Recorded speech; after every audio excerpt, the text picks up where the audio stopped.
Parliament ശൈത്യകാല സമ്മേളനത്തിന്റെ ആദ്യ ദിനം തന്നെ പ്രക്ഷുബ്ധം. തീവ്ര വോട്ടർ പട്ടിക പരിഷ്കരണത്തിനെതിരായ പ്രതിപക്ഷ ബഹളത്തെ തുടർന്ന് 2 തവണയാണ് ലോക്സഭ നിർത്തിവെച്ചത്. 2 മണിവരെയാണ് സഭാ നടപടികൾ നിർത്തിവെച്ചിരിക്കുന്നത്.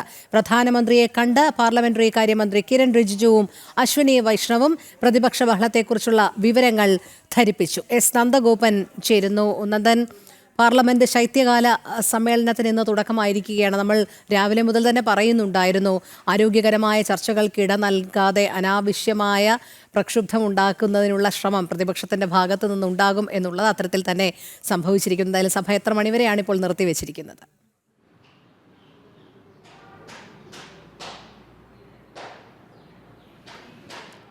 നിലവിലിപ്പോൾ രാജ്യസഭ പുരോഗമിക്കുകയാണ്. അതേസമയം ലോക്സഭയിൽ ഇപ്പോൾ പ്രതിപക്ഷ ബഹളമുണ്ടായി. അതായത് 11 മണിക്ക് സഭാ നടപടികൾ ആരംഭിച്ചപ്പോൾ തന്നെ പ്രതിപക്ഷം ഇരിപ്പിടങ്ങൾ വിട്ടെഴുന്നേറ്റ് വലിയ രീതിയിൽ ബഹളമുണ്ടാക്കി. ബീഹാർ SIRമായി ബന്ധപ്പെട്ടാണ് വോട്ടർ പട്ടികയിൽ പ്രത്യേക തീവ്ര പരിഷ്കരണം നടപ്പാക്കിയത്.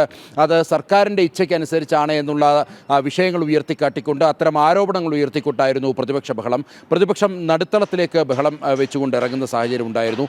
മാത്രമല്ല, പ്ലക്കാർഡുകൾ ഉയർത്തിയുള്ള പ്രതിപക്ഷത്തിൻ്റെ ബഹളം അത് സഭയിൽ അനുവദിക്കാൻ കഴിയില്ലെന്ന് സ്പീക്കർ ഓം ബിർള വ്യക്തമാക്കി.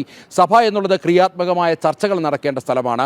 ജനങ്ങൾക്ക് ഉപകാരപ്രദമായ ചർച്ചകൾ നടത്തേണ്ട സമയത്ത് പ്രതിപക്ഷം ഇത്തരം ബഹളം കൂട്ടുന്നത് ആശാസ്യകരമല്ല എന്നുള്ളത് പലതവണ സ്പീക്കർ വ്യക്തമാക്കുകയുണ്ടായി.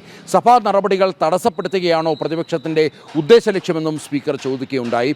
തുടർന്നാണ് സഭാ നടപടികൾ ആരംഭിച്ച് ഏതാണ്ട് 15 മിനിറ്റുകൾക്ക് ശേഷം തന്നെ സഭ നിർത്തിവെക്കേണ്ട സാഹചര്യമുണ്ടായത്. 12 മണിക്ക് 12 മണി വരെ സഭ നിർത്തിവെക്കുക സാഹചര്യം ഉണ്ടായി.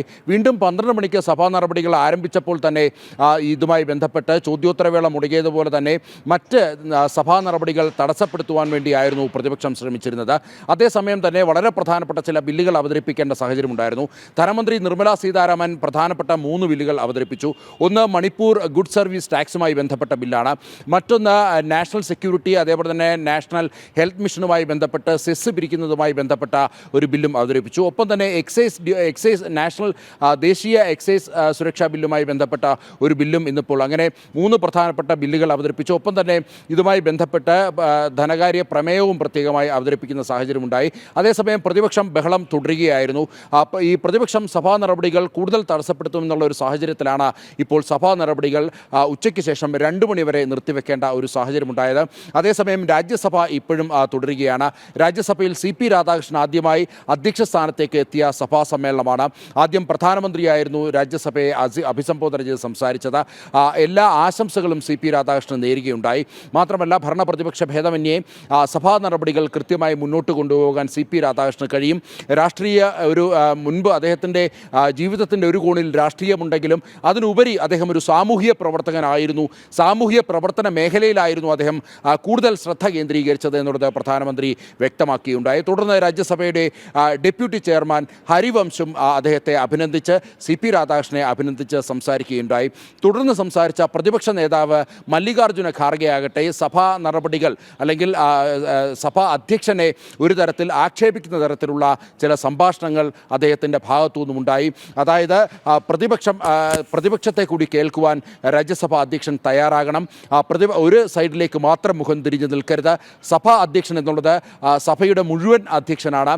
സർക്കാരിൻ്റെ വാക്കുകൾ കേട്ടുകൊണ്ടല്ല സഭാ അധ്യക്ഷൻ മുന്നോട്ട് പോകേണ്ടത്. തുടർന്ന് അത്തരം പ്രകോപനപരമായ ചില സംസാരങ്ങൾ മല്ലികാർജ്ജുന ഖാർഗെയുടെ ഭാഗത്തു നിന്നുണ്ടായപ്പോൾ ഭരണപക്ഷ അംഗങ്ങൾ അതിനെ എതിർത്തുകൊണ്ട് രംഗത്തെത്തി. അതേസമയം വളരെ കൃത്യമായി തന്നെ CP രാധാകൃഷ്ണന് സഭ നിയന്ത്രിക്കാൻ സാധിച്ചു എന്നുള്ളതാണ്. ആദ്യ ദിനം തന്നെ ഇത്തരത്തിലുള്ളൊരു സന്ദർഭം ഉണ്ടായപ്പോൾ കൃത്യമായി സഭയെ നിയന്ത്രിക്കുവാൻ CP രാധാകൃഷ്ണന് സാധിച്ചു എന്നുള്ളതാണ് പ്രധാനമായും നോക്കിക്കാണേണ്ടത്. അങ്ങനെ ഇപ്പോഴും രാജ്യസഭാ സമ്മേളനം തുടരുകയാണ്. രാജ്യസഭ പ്രതിപക്ഷത്തിൽ ചില ഉച്ചപ്പാടുകളുണ്ടെങ്കിലും കാര്യമായ പ്രശ്നങ്ങളില്ല. രാജ്യസഭ മുന്നേറുമ്പോൾ ഉച്ചയ്ക്ക് 2 മണി വരെ ഈ പ്രതിപക്ഷ ബഹളം കാരണം ലോക്സഭ താൽക്കാലികമായി നിർത്തിവെക്കേണ്ട സാഹചര്യമാണ് ഉണ്ടായത്. ശരി, നന്ദഗോപനാണ് വിവരങ്ങൾ നൽകിയത്.